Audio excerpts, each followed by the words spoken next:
Hello and welcome to Season 2 of the Road End podcast. Each episode we will speak to a new guest, get to know them and hear their stories about Liverpool Football Club. Hi everyone and welcome to Season 2 of the Road End podcast. Today I'm joined by Paul Moran. Paul is a football photographer and also the son of former Liverpool player, captain and coach Ronnie Moran. First of all, mate, thanks for joining. How are you today? I'm fine, thanks, Tom. Nice to see you, mate. Nice to see you. Let's start with you. So you're currently scouring the country, from what I see on your Twitter, taking pictures of various football teams and clubs. How long have you been doing it? It's been about 6-7 years now. It started, my son was playing for Bootroom, and my nephew Ian was playing for Bearscough and the likes of that. So I was taking a small camera and just taking pictures of new grounds I went to just for a record of the new grounds. And then Christmas, I think it was 2014, my missus bought us like a proper camera, if you like.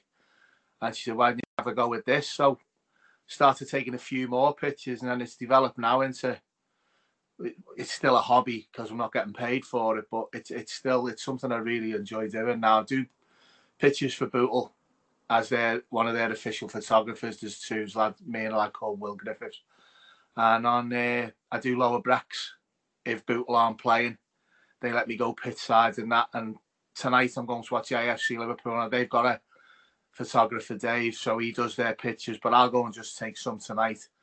You don't need permission as such, but the club retweet them when I put them on and that. So obviously with Twitter and Facebook, I get quite a bit of coverage from the photos. And then on a Sunday, I watch the local league, the Business Houses League. I go there most Sundays and go from team to team, take me pictures, and they all seem to love them. You know, they're all made up with them, and a lot of the lads use them as the header pictures and stuff on Twitter and retweet them themselves. So it's worked out quite well for something that I never really used to have any interest in up till about 7-8 years ago. What made you want to do it? I don't know. It was just I was taking pictures, as I say, of my lads where he was in games, and then I started taking a few pictures like as a corner's coming in or as a shot's getting it. And I just started doing it, and then I got a good, decent feedback when you started putting them on, and I just started doing it from there. But I do really enjoy it now. It is something that occupies a lot of my time, and I enjoy doing it, and I enjoy the feedback I get most of the time. Sometimes you get people moaning at you and that, but most of the time it's all right. Good. Let's start with the Bootroom. Shankly, Fagan, Bennett, and Saunders, and obviously your dad. Yeah, everyone says Bugsy, which was what was on when my dad unfortunately passed away. They did the mural on the cop, which said Bugsy, but it's not a thing we bother about. But it was actually Bugs. Oh, really? It was actually Bugs, yeah, because Bill Shankly called him it because there was a gangster in 1930s Chicago called Bugs Moran, and obviously my dad's surname, and Bill Shankly was interested in all that Al Capone and stuff like that. He called me dad Bugs. And that was the explanation for it, and it stuck with me dad. It was actually a side point. Bugs Moran's men were the men who were killed by Al Capone's men in the St. Valentine's Day massacre. It was Bugs Moran's men who got mown down in the shop or the warehouse, whatever it was. So, but I say it's literally from Shankly calling him Bugs, which was the same name as a gangster in 1930 Chicago. So that's where it's from. He's known for getting the best out of players. I've seen various stories on previous generations up until Jamie Carragher. Absolutely loved them from what I've seen. Get a lot of managers or coaches that are on the touchline and they want to be known, they want to be this, they want to be that. And he just seems to sit back and observe. Yeah. He was one of the things, I've said this before on stuff, it's like in my dad's mind from talking to him, we didn't really talk about stuff like this years ago, but if Liverpool are doing okay, winning stuff, challenging for trophies, they're going to keep me dad on. So he did what he thought was the best for the club. He certainly seems to have a knack of getting the best out of players, as you say. There's a lot of players who say how my dad helped their careers. John Aldridge, a lot of them thought at the time he was getting onto them. And luckily enough, we always did well. Now, I know that's a bit of a simplistic way of saying it, but it basically boils down to that. It's like any job. If you do your job well, you keep your job. If you faff around and mess it up and that, obviously, my dad's relying on matches and what other players do and what other. He enjoyed doing it, and he enjoyed seeing people progress. You know, it's even like you talk about, people won't remember him, the older people will. John Gidman, who played for Man United, he was at Liverpool, and it was my dad who converted him to right back, and he ended up playing for Everton and Man United at right back.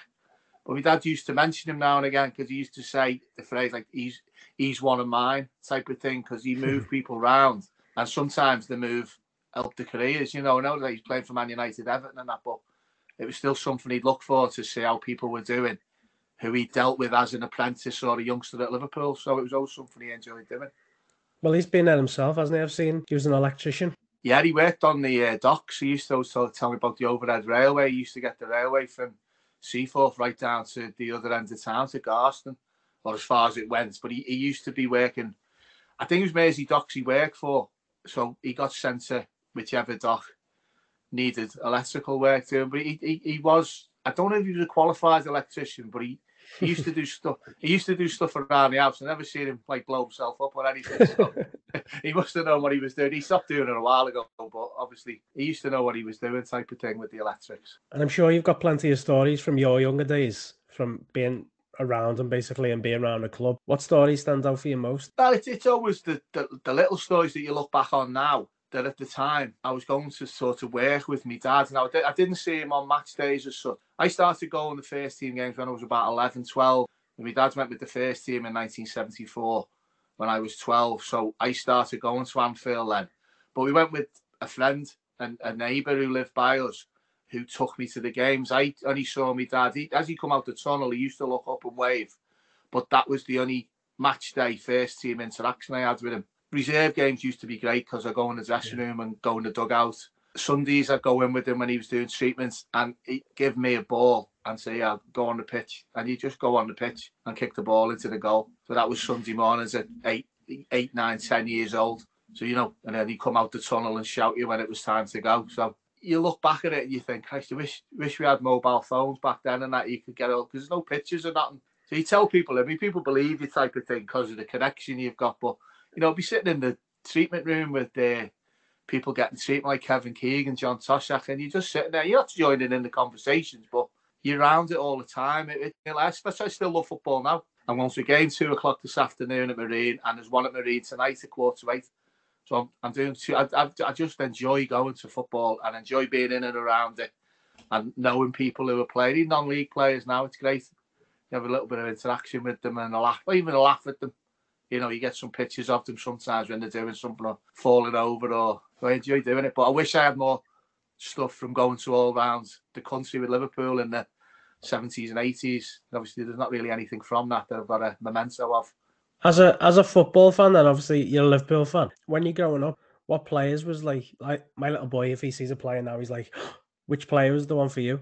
To be honest with you, the only one I like getting pictures with the players now and seeing them, the former players, when we're out at any former players' parties or anything. And the only one I'm weary of approaching is Graham Souness. There's not for any reason. I know what people think of what he did with Liverpool and that, and there's, you know, a bit of a backlash to what he did in '92 and that, but he's got an aura about him, Souness. It's weird, because there was a thing at Anfield a couple of years ago when Kenny was knighted, and we were there. Stevie Gerrard was there because he come up for it, and Gary McAllister, people like that, Terry Mack, Ronnie Whelan, Jim Beglin, they're all there, and Souness was the only one. But I never asked him for a picture when he was there, because Ian Callaghan was laughing. He said, why are you getting pictures with everyone? He did Miss Sui. I said, I don't want to ask him. And he went, you coward. Like, I said, oh no, it's just, I don't know what it is. It's a weird thing, because he's always really complimentary about my dad as well. You know, he said he realised once that my dad was the biggest influence on his career. You know, for someone who's played a playing career he had with Liverpool and Sampdoria and that, that's a nice thing to be mentioned, for him to say my dad was the biggest influence on his career and how he played and that.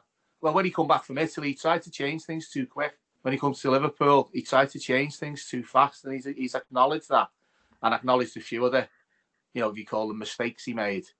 But it's one of them things. He's the one now I'm take a bit of a step back from. None of the others. The others are all people I know. I like to say friends, but people you know type of thing, like Phil Thompson, Phil Neal, and people like that. Bruce Grobbelaar. I never ever met the likes of Sammy Hippier or Spicer or any of them. I never met them or really ever spoke to them. I get that impression though when I see Souness. He just gives you that vibe, doesn't he? Like, he commands respect around him. I think so. I think, yeah, it's one of them things. It's a strange thing because, I mean, this was a Kenny's do he was at, so there was no problem with approaching him. And he was actually talking to me at one point because there was that sitting at where I was sitting. There was obviously Liverpool players by us, so he was talking and he do include in the conversation. And then I was thinking to myself, get a picture, and then no, just bottled it and never did it. That was actually that got a picture with Ray Clements that day, which I'm always made up about. So obviously we've lost Clem now, but I knew him from playing, but I've not seen him for a long time. And then it was that night with Kenny, and I got a picture with him that night and Terry Mack and that. So I like getting all the ones like that. Yeah, heroes to many. Yeah. Well, it was funny, like, because there's people who work with me dad, but they are still heroes. You know, it's one of them things. You look back at it, I say, reminiscing all the time, but you'd love to go back to it now and you'd probably enjoy it more. It's like winning the league, you know, 9 years out of 13. At the time, we were winning the league, and so we win it next year type of thing, and then you have that 30-year break, and you realise what you actually had. I'm 61 now. My dad went with the first team when I was 12. And he left when I was 36. So wow. I had that 24 years of him with the fair. You know what we won, luckily, in that era. So it was a brilliant time to be knocking around. Probably looking back at it now, it's probably didn't enjoy it as much as you should have, possibly, type of thing. You know, I think everyone can say the same in recent years. It's one of them things like, that's why when we won it a couple of years ago, we made sure, although it was in difficult circumstances as it turned out, we still made sure we enjoyed it, type of thing, you know, did what we could. There was things you missed, obviously, even seeing them get it at the ground. Yeah. It was missed out, but I mean, we might be winning another 3 in the next few weeks anyway, like, so. I don't know how that'll pan out, but I mean, I've been laughing at some of the tweets they've been putting, like John Flanagan and Lucas Laver and people like that. Am I a Premier League winner? And then people ripping into them, and then obviously just putting it on for a bit of humour type of thing, but do you know what? I'm not bothered about anyone apart from Stevie. Like yeah. If he gets one, it just squashes everything, doesn't it? Like, well, all these wouldn't, would it? It wouldn't squash it because it gets twisted around. Yeah. But you'd still be able to say, yeah. It's like when people say you've never, you know, it was obviously you've never won the Premier League. Now we have. Now, well, you've only won it once. It doesn't matter. That was the argument was we'd never won it, you know, and then we've won it once now, and that's all you've only won it once. So it always gets switched. It's like City. City have never won the Champions League or the European Cup. So whatever they're doing, gets fired back at them that you've never won the Champions League. There's no argument to it, type of thing. No, there's not. So they bottled it a few times as well. You know, they've been the team that you think are going to win it. Coming to the quarters and the semis, and Real Madrid as well. 2-1 up in the last minute or whatever it was when he managed to, whatever the score was, when he let 2 late goals in and got knocked out. You look back at it now, and as I say, even my dad, you know, my dad's passed away 6 years ago next month, and that's mad. Going on stuff like this and the stuff I put on Twitter and what people do, various sites on Twitter, you know, on Facebook put stuff on about me dad. I'm always getting asked about him. I like it all. I want people to remember me dad. I want him to be. I mean, someone asked me the other day, how was he? I said, well, he died 5 years ago. He said, there's so much stuff about him, you see. I thought he was still alive, but no. Memories live on. Yeah, well, that's what I try and do with, you know, obviously talking about him on here now. I mean, he left Liverpool, what is it now, 98, 25 years ago he left. Anyone who's 30, that age group, anyone under 25, he's never been there while he's been there. Anyone, you know, 30, 35, the youngsters when he's left. Yeah. So there's people who 35, you know, who were 10 when he left. Like, you think, when you look at it like that, you know, like, you know, it's a mad thing to think of that he's been left the club that long. What's the story with him? He done the laps of Melwood, didn't he? Yeah, he used to like go. He'd try and sort of, if you like, keep fit. Mm-hmm. But he'd go to Melwood 2 or 3 times a week, get the kit on, and just walk around the perimeter. He didn't involve himself with the players. It would have been Roy Hodgson would have still, 2010. He would have still been doing it then. Obviously, when Kenny come back, that wasn't the problem. But he always asked permission. He never got involved. But, I mean, there's a few nice stories from even when he was doing that. He'd do his laps. And one day, Sammy Lee was there. And Fernando Torres said, who's that old guy who walks around every day? And Sammy went and took him into the area in Melwood where all the old team pictures were, let's say old, from the 70s and 80s. And he's pointing out where my dad was and when he played and that. And Torres, oh my God, didn't realise who he was. Brilliant. Didn't realise, just thought he was someone, walking around. And then he went over and Sammy took him over and he talks to my dad for a bit, because my dad come home that day and he said, that Torres was talking to us. He baffled me dad. He's like, I don't know what he was talking to us for. Like, he doesn't know why he suddenly started talking to him. Obviously, Sammy explained what was happening. And the other one, a bit of more of an obscure player, but Jari Litmanen. I know people say when people sign for the club, I always supported them as a boy, as a youngster. But Litmanen in Finland did actually support Liverpool. He recognised me dad, and he walked over to me dad and started talking to him. My dad, more or less, they didn't really know who it was. And then obviously someone says it's Jari Litmanen, we just signed from, I think it was Barcelona, we got him from, or Ajax, whoever it was at the time. And my dad, Christ, he knows us, like, and he went when he supported Liverpool when he was a youngster, so he recognised it. But my dad always, it was a couple of times, he had the kit on from the year before, and he used to have to give him a new kit, and he'd be made up because he'd come home with a brand new kit, because he'd be walking around with like Adidas on, and we had Reebok stuff, so he used to have to go and get it off and give him the new stuff. So he wasn't bothered. I've still got some of his stuff up in the loft. There's one of his old kit bags in the loft with his training stuff in, which is safe up there, like out the way. But it's got I think it's the green and black Adidas one that's in it. While we're talking about things then, so Mr. Liverpool, the book, how did this come about and what does it go through basically? Well, it was I was always wanting to do a book about my dad. Everyone, there's still that phrase, everyone's got like a book in them, and I always wanted to do one about my dad because I thought it'd be, something that people would want to see. And I was actually with my dad at doing the Hilton in Liverpool, organised by lads who played in the late, I think it was early 90s. Nick Tanner played centre half, a lad from, he's around Bristol way, but he's a decent lad, Nick, and he was up for this thing he was doing. I took my dad, with Nick asked us, I took my dad, and a lad come up to us called Carl Clemente, who's from Yorkshire, but he lives over in Spain. And I think I'd spoke to him on Twitter type of thing about football, Liverpool, whatever. And he said who he was. And then he's got this mate, Arnie, who lives in Helsinki. And they've done this Liverpool FC history.net, which is what's got every Liverpool game on. Or if you ever, like, who scored against us in 1972 or something, you can go and find out, or who scored for us. And he come over, he said, me and Arnie want to do a book about your dad. Would you mind and would you help us type of thing? I said, oh yeah, it'd be great. So it literally started from that, and then they'd send me emails with, 10, 15 questions on. I'd answer all them, send them back to Carl, he'd write them up. Arnie had put them into this book form, and then he'd send me a chapter, every 2 or 3 weeks, every month, whatever. You'd read it, and in the end, he said, we've got enough for a book here. I'm going to get it sorted. Then he did it, and we were talking about how to get it published and that. And Carl spoke to Liverpool, and Liverpool took it on as an official publication. Wow. So that made a hell of a difference to us. We went to, I think it was Reach Sports who do the programme and that. Yeah. They sorted it, and it didn't get taken out of our hands, but it just took on a life of its own. They took it away, read through it all, took a few little bits out, which they weren't happy about. One was about Stan Collymore, but that got took out. And it got published. Actually, at the launch party, we had the launch party in a Liverpool shop in Liverpool 1 on my dad's birthday in 2017, which was the 28th of February. We launched the book then. Phil Neal was there, Alan Kennedy, Roy Evans, Jamie Carragher come.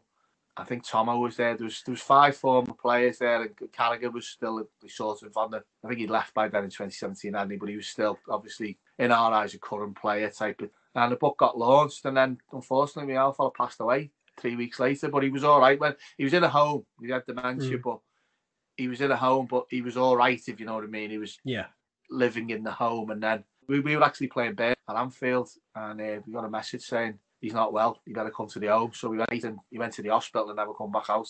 Bloody hell. But we just managed to get the book launched before that happened. There's pictures of my dad reading one of the early copies of the book. We took it to him at the home, and he's reading it and looking at the pictures on it and that. So it just charts his career through Liverpool, and then obviously his career on the coaching side of it. So it was quite well received at the time. It was quite a bestseller type of thing by any means, but they sold all the copies they printed anyway. So I think that's good, isn't it? That's the main thing type of thing. So can that still be bought, and if so, where? It's still on Amazon. You can still get it on Amazon. Certainly, you can get the Kindle. Obviously, because that doesn't get printed. But I think there are still copies of the hardback. There was actually a paperback one that was done at the time that was sold in Ireland. And the hardback one was in England and with Amazon and that. So obviously we've got a couple of copies of each, but there's one on the shelf behind me there, which my one's there. But unfortunately, my dad was at the time. We never ever got any of them signed. Yeah. There's literally no signed copies that my dad, because he couldn't write his name, to be honest with you. It sounds terrible, but by the time the book was available, he's obviously in this care home and wasn't in a position to do it. Great that he got to see bits of it, though. Oh, he did say there's a picture, I think it might be on my Twitter. It used to be on my Twitter. It's a picture of him reading the book. And it's still my header thing, your pin tweet. Mine's still the book and the link to buy it type of thing. That's been on for a few years now, but it's still there. Brilliant. We are now going to do a quick fire round with our guests. This could be very controversial. I'll do a quick fire round to finish, Paul. I'm doing this with every guest on the season, so a couple of questions, not much to think about, but there's going to be a couple in there where you think, ooh. Yeah, so, Melwood or the AXA? Melwood. Nike or Adidas? Adidas. Berry Street or Anfield? Anfield. Not far, yeah, Anfield. The Albert or the Arkells? The Albert. United or Everton? For what? For winning stuff or? Yeah. United. Shankly or Klopp? Shankly. It's one of them. I'm stuck there, aren't I? A little bit like. But... Of course. And beer or wine? Oh, beer. Lager. Not even beer. Just what lager. One? We used to do a thing with Erdinger, but then Klopp stole it and went on an advertising thing for there. I know he's German and that. Didn't really steal it, but he was doing I used to do a picture if we won with the big glass of Erdinger with the head on it, and then he did the advert because people were putting on Twitter, he's stolen your thing there. So I don't even think he's stolen it, but no, there's a pub just opened up by our house now, and they sell this Eichbaum, which I've never had before. This lager Eichbaum, God, it's nice. Yeah, that's my favourite. I like Estrella, but I'm happy with this Eichbaum at the moment. I'll go with that at the moment. We'll do a face swap on the Klopp advert for yours. Yeah, I like the advert. The advert's funny. Like, it was a few years ago now, but I usually, if we won, I'd always put a picture on with a celebratory pint of Erdinger. Then he suddenly, I don't do it now because I got the ump because he took it and got all the advertising money and that. So. Right, let's call it a pod there, Paul. Yeah, no problem. Thanks very much for today, mate. I appreciate your time. Hopefully we get more buyers on the book on Amazon as well, because, if anyone wants to hear all about Ronnie and all about the past in Liverpool, then I'm sure you'll enjoy the book. Yeah, well, I say people always say about my dad with Shankly and that. My dad didn't go to the first team until Shankly left. Yeah. That he stepped up from reserves to the first team when Bill Shankly left. So he was never actually, other than he played under him, obviously, in the late 50s and early 60s. He played for him as left back, but he never, since even that, some people don't know my dad played 379 games for the first team. Captain. No, yeah, captain, club captain and that. So he had a good life. So we appreciate everything he did for us as well. Brilliant, mate. Thanks very much for sharing your stories as well. I appreciate that. No worries, Tom. Nice to meet you, mate. Nice to meet you. Speak to you soon, Paul. Yeah, cheers now. Bye. Thanks to everyone for listening in to today's podcast, and thank you to our amazing guests. Without them, this wouldn't be possible.